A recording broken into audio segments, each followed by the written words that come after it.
Hi everyone. So this is our first official video for Entangled. It is our Season 1, season one. episode 1. Yes. Yes. As we said, it's gonna be season by season. So we'll pause, we'll take breaks, we will regroup, we will ask for your ideas, and we will go again. All right. So this is our first take. This is our first episode, and we just want we believe that it's just right for us to kind of give you an idea of who we are. Right. A lot of persons know of the old us. A lot of persons really don't know who we are today. Exactly. All right, and so we just want to clear the air as to who we are and what we're all about.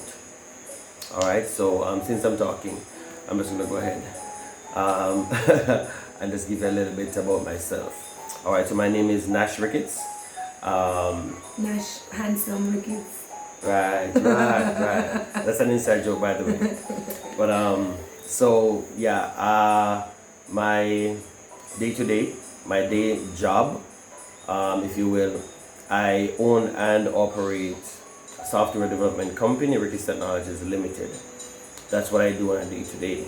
I'm a father, I'm a husband, Yes. I'm a good friend, Yes. and many other things. Yes. Very active in the church, where I serve as a deacon, sit on the church board, part of the music department, praise leader, Yes, definitely a worshiper. as well as, right. Yes, definitely. Yeah, that's what we're all about, worship. Yes. That's what we're all about. Yes. Choir, you name it. I do a little bit of preaching as well, but I wouldn't call myself a preacher. That's basically. Oh, and by the way, I am the men's fellowship director at Praise Chapel Apostolic Ministries during Catherine Mount, and many other little areas, the media department as well. Just too many to name right now. Right. So what I'm trying to say is I'm very, very involved in the church, very involved in the day-to-day running of the church, very involved in, the decision making, and so on and so forth. I'll allow Diane to give you a little bit about yourself, and then we'll just dive right in. So on the day-to-day, I am all about HR. Anyone that knows me, I am HR all over. I've been in HR for over 12 years. I am an HR manager, and that is my career. In the church, I wear many hats also. I am, of course, he is a deacon, so I am the deaconess. I am the youth director. I sit on the praise team also, sit on the church board, and on many other committees for church. So we are pretty busy in in our professional lives and in our spiritual lives. And yes, I do have a ministry, a ministry of deliverance that I am very active in. I also preach from time to time. So we're both very strong in church and also in our professional lives. And that's why we believe talking about the challenges of being full-time in church and full-time work, full-time wife and full-time mom, it has its challenges and again the benefits. So that's where we want to start. So we're gonna dive right in for real. We promise you we're not gonna make these videos long. We do not like long videos. Yes, I love to talk a lot. I can eat out your ears, but I promise you we're not going to do that tonight. So the first topic of tonight's episode, that's what we should say, is death of marriages in churches. And it is so dear to our hearts because we have seen so many marriages just die. I don't even know if I can say it, died a natural death.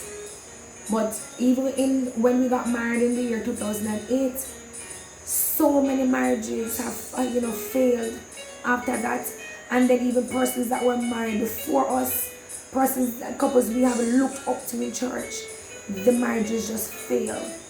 And we want to really hit home to the death of marriages and just open that discussion tonight. So when it comes down to marriages, we know that the enemy hates it, and he'll do everything and anything in his power to destroy marriages. Especially in the church, especially both parties are strong in church. And we ask the question, but if you're so strong in church, then what will really cause the death of your marriage? What would cause a pastor to leave his wife, divorce his wife, with kids and go? What would really cause someone that's been married for 20 odd years just to get up and go, lead us in the church? And that has become a concern for us, because we are just 12 years in marriage, and we're saying we're trying to live the life, we're trying to follow it as the Bible says, the husband ministry and the wife ministry, and we're trying to live into our ministries even at home.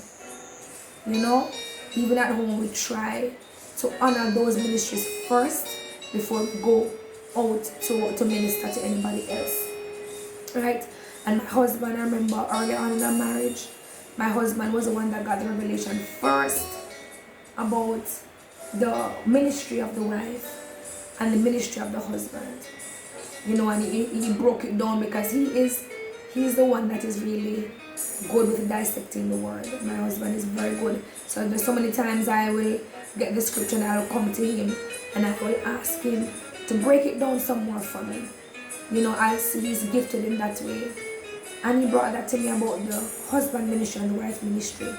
So that's the first question tonight. What do you think is causing the death of marriages? And I want you guys to comment below. We want you to tell us what your thoughts are. What do you think is causing the death of marriages now in today's world? What's causing all these marriages to just die and the divorce? So babe, what do you think is causing the death of marriages now? It's not a very easy answer. I believe there are many factors that will play into why marriages fail, why marriages go through, and some will never recover. A lot of times we put so much effort rather into ministry that we neglect family. Exactly. And that's a major concern. I've seen marriages after 40 odd years go down the drain, because one party is okay, it's perfect, it's what God wants for you to grow spiritually. But while you're growing spiritually, our bishop always talks about the total man, and we have to ensure that the total man is getting that balance. I like to talk about the balance. You can tell you I love to talk about that balance. Yes. Families have to find that balance. And so you find that if you're leaning too much in ministry and you're not paying attention to your family, then definitely you're going to be in trouble. Yes. There has to be a gap. Yeah. There has to be a gap right there. You're right. Yeah. If you're focusing too much on one thing, you always focus on ministry, but your family, and yes, kids and wife and husband, but let's because we're talking about death of marriages now. If you're always on the go, if you're always preaching out there, if you're always every single night there's something you're doing for church, then where do you find time for your spouse? Where does the relationship go? And that takes me to a point that we, after so many years in marriage, we have come up with this formula, because when we just met, we used to date a lot. Yes. Right? We had time. Yes. We could actually date a few times per week. Oh yes. Then when our son was born, we kind of scaled back a little bit, but we still had that opportunity to date a whole lot. Yes. Then we started to grow in our careers, started to grow in the church, taking on more roles and becoming far more responsible. A second child came in the picture and all that, so we had to now look at ourselves and say, hey, we're gonna have to scale back on some of these things because we're doing a whole lot in church. Not that we're trying to stop doing them, but we want to find that balance, right? And so we have established a date night. So we've established that one night that comes what may. Yes. That is what we want to be doing that night. We want to be ensuring that we are together. We're spending that time together. Doesn't matter what it is. Right? And it's something that it helps a whole lot. It helps a whole lot. A second thing for us is that we maintain one vehicle, and that has been the case always. It's not something that I am 100% sold on because she doesn't want to drive. Okay? She doesn't want to drive, and she would never driving. like literally hate it. I can drive, for the record. I can drive. I can reverse. Yes. Are you sure? Yes, sure. I'm positive. The fact that you said I can reverse, that says that you can drive. But for real though, she refuses to go and get her driver's license. So it means that I have to take her everywhere.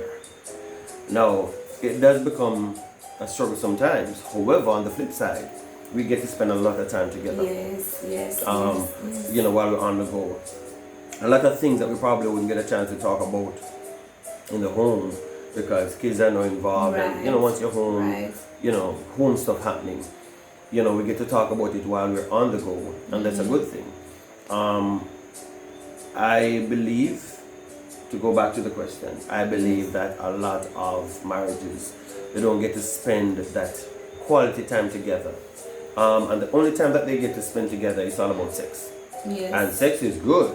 Yes. Very important to a marriage. Yes. However, yes. I find that just finding time to just relax, chill, no pressure, just talk, makes a world of a difference. It does. And a lot of marriages fail because there's no communication. I think that's the word. Yes. Communication. Yes. Or relating, or relationship.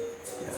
I remember when I just got married, and some older ladies stopped me one day, and they're like, must make sure say, they can cook, Make sure say you cook, man. As a wife, man, you have to cook. Make sure say, man, I've been dinner, and in clothes I have to wash and iron, and just make sure say, you see one thing in food good, and you come home and in food ready, and you clothes and wash and then everything is fine. And these ladies convinced me that there's nothing else to do really, more than cook, ensure his clothes are clean, washed, and that is it. They, nothing else to the marriage. But that is not true. And these are older ladies in church. We have yet to hear. I have yet to hear. And a couple, an older couple, separate from my parents, they preach and talk about, striking a balance with church and marriage. But I've yet to hear an older couple in church say to me and my husband, spending time with each other. What I hear all the time is the wives trying to shy away from spending time with their husband. Husband say, boy, one more spend some time. Run. And say, boy, they don't want to spend the time with their husbands. Yeah. Because of what the church has created.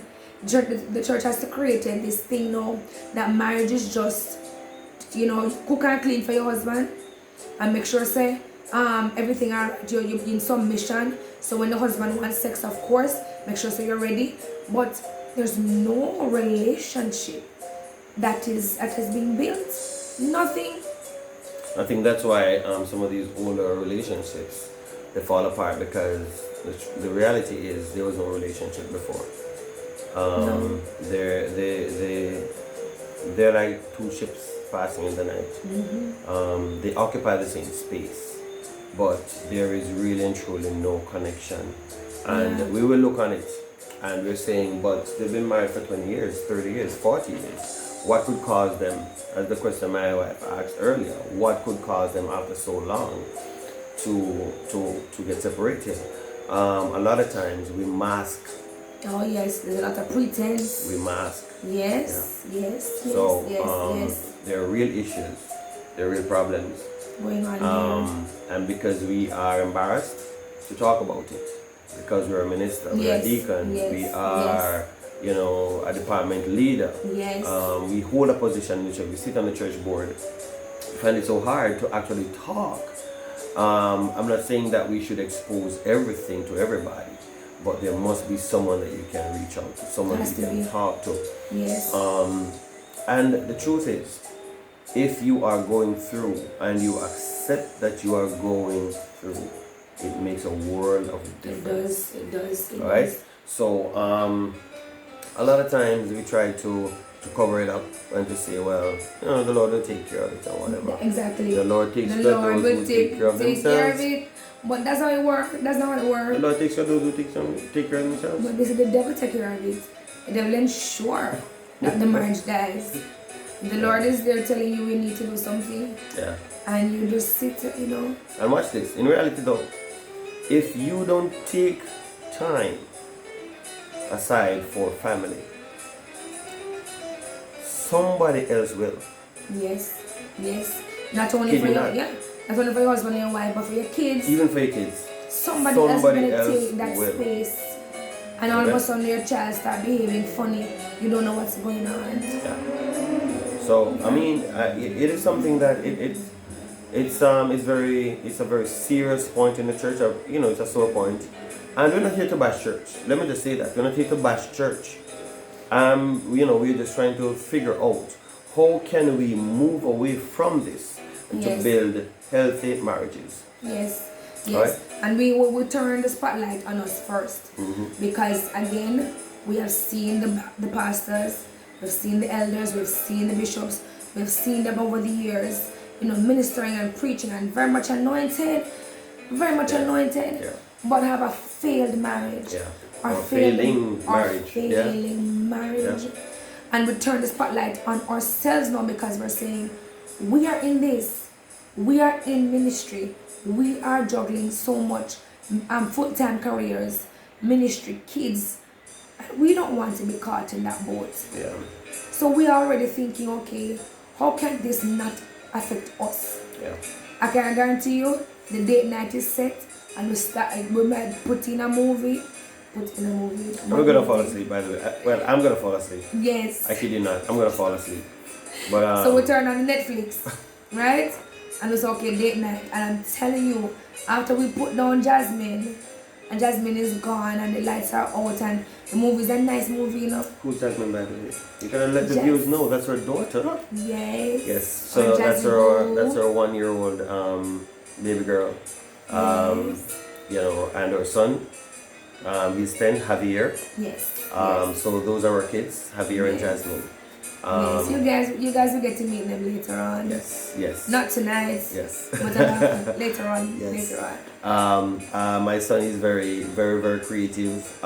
He's very, you know, he's a certified nerd like his daddy. So, you know, so true. Some questions. So he's more on the creative side. Yes. And you know, he actually wanted to do this before us. Yes. He said that he wanted to be a YouTuber. You know, while we were there dilly-dallying, because we got this ministry to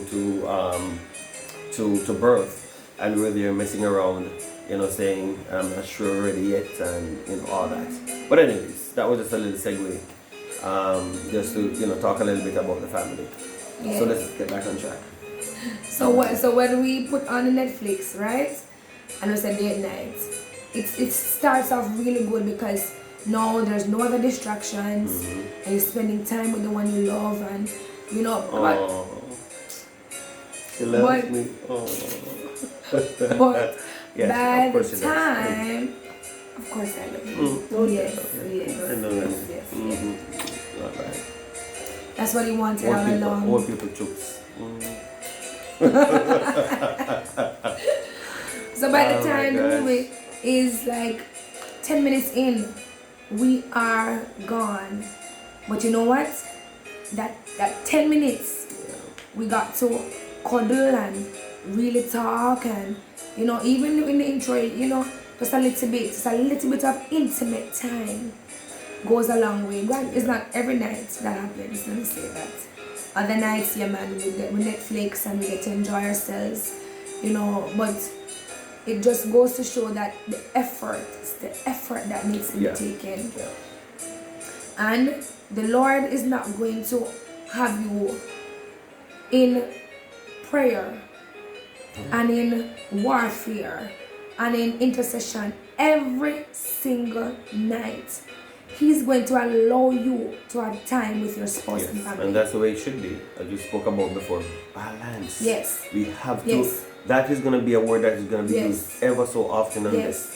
Balance. Because while you pray, while you warfare, while you do all that deliverance, right? If you don't do deliverance in your home, first, in your family, in your bedroom, I guarantee you that you're going to find that the devil is going to creep in. Yes. And going to lay hand on your wife. Yes, man. If and lay my hand on my husband. With the backs of your hand. In the name of Jesus. Name of Jesus. No, lay hand on. No, but seriously, we have to ensure that we strike that balance. Yes. And you know, when we got married in 2008, and in that year, quite a number of marriages happened. And from, I mean, in our circles, we can say that quite a number of them have failed. I don't know if there's one. There's one I know now that is still standing. Just one. And the person, they didn't get married in the same year, was the year after. Yeah. Everyone in the same year that we got married. A lot of them. A lot. Well, my sister, of course, is still. Yeah. Yes. But, you know, others that we know of in the same year. In ministry, by the way. Yes. In ministry, youth leaders and musicians and you know. And it really pains our hearts, you know, because marriage is such a beautiful thing. It is. Yes. When it works, it works. Yes. Some days it's awful. It really works. Yes. Some days you want to tear your hair out. Yes. Have some days. Of course. For real? Want to tear my hair out? You don't want to tear your hair out. Some days. And then the other days where, you know, it's just the best thing. Best decision. When you look on how far you've been with the person. You look on days where things were just a little bit different. And you look on now, you know, you feel all mushy. And you look on the kids, you feel more mushy. Yeah. So. Yeah. But since 2008 and now, a lot of marriages indeed have failed, but there are some very good ones that, you know, that we have seen along the way, that, you know, they're fighting for their marriages. They probably got married after us, but they're fighting. But so it begs the question though, what makes a difference? What really made the difference? What caused us to survive? What caused them to fail? Yeah. And so we aim to unravel this mystery. Yes. You know, next episode, we promise you we're not going to be very long. Yes. But please, we need your comments. We want you to tell us your thoughts. You may know of other scenarios of what causes death in marriages in church, and you know, real problems. You may know of it and may want to comment. You know, we may ask you to do a video and show a video in the next episode. But we want to hear from you. You know, and again, we don't have the grand solution. We can tell you what we are now applying to our life. So the aim is to find answers here. Yes. We don't have all the answers. We found something that works for us. Yes. It's not working perfectly, but it's working. Yes. And we're There's still glitches here and there, but we are still seeking other ways. I think we're treading water. Yes. We are surviving. Yes. We are surviving. Yes. And I must say that I'm pretty comfortable with her. As she gets on my nerves though. She does get on my nerves. Yeah. But I'm pretty comfortable with her. I said something to somebody, I was in Florida, and I said, I can't say that God has given me the perfect wife, but He's given me the perfect wife for me. Yes, yes, And I yes. believe that. I Yes. honestly believe that He's Yes. given me the perfect woman for me. yes. She may not be the believe- perfect person. It's the perfect person for me. Yes, and yes, I always say this is my headache. My headache. And I love that headache. It's my headache. Yes, man, stress me out. Handsome headache. Oh God, handsome headache. Handsome headache, yes. But it's my headache because the Lord made him for me. Made him for me. So when my head started hurting me and I see him, I said, well, God, it's my headache. But yeah, yes, I like the point my husband made. Perfect for you. Yes, yes. Perfect for you. And you know what? I remember the other day I was talking to my boss, commercial break, talking to my boss about him. She was, we were just having a discussion and I said to her, my husband is my conscience. So if I'm at work and like his pet peeve is proper English, past tense, present tense, and spelling, and so he's in my consciousness. So if I'm not speaking properly or typing, so I'm like, okay, what would my husband say? But it's a good thing because it keeps me grooming, keeps me growing, keeps me better in communication, which I love it for. I'll call him all the time if I need to restructure any sentence or whatever. I'll call him. If I'm doing a presentation, I'll run it through with him first. So he will not tell me, okay, I need to change XYZ. But you see why? He's my headache. He's the best thing for me because he knows me and he'll correct me when I'm wrong. He's not gonna mince his words. And then I correct him I need to when work he's on that wrong. though. I need to work on that though, because sometimes those words can be pretty pointed. But that's But him. I'm working on it. That's I him. promise you. That's him. That's him. But, But guys, the question tonight is, not the question. We want to hear what you are doing in your marriage to overcome the death of a marriage. Also, what have you been doing to sustain yourself? And what else do you think is causing the death of marriage? For us, as you heard, one thing we're doing now, yes, is the date night. We're ensuring that we're sticking to it. And constant communication. Constant communication. Every time if he's in the shower and I'm brushing my teeth, we're talking. One is ironing, he's getting the kids ready, we're talking. In the car, we're talking. So there's always some communication or something that's bothering us, something that we want, to run by each other, or just regular conversation, Right. regular relationship. So guys, we're gonna wrap it up for tonight. Yes. We're gonna wrap it up. I promise we won't be long with these episodes. This one is pretty long, and we hope to be shorter in the next one. Yes. So we want you to like this video. We want you to comment on the video, give us your feedback. We want you to subscribe to the channel, share it out, and we want to grow this together. Yes. Okay? Because we want when persons come to this platform that they are able to find value. All right, so we're gonna wrap it up for tonight, and we will come back to you pretty soon. Yes. All right, so remember, just share it out and give us your feedback. Yes, all right, thank you. thank you so much, and we are out. Have a good night. Good night.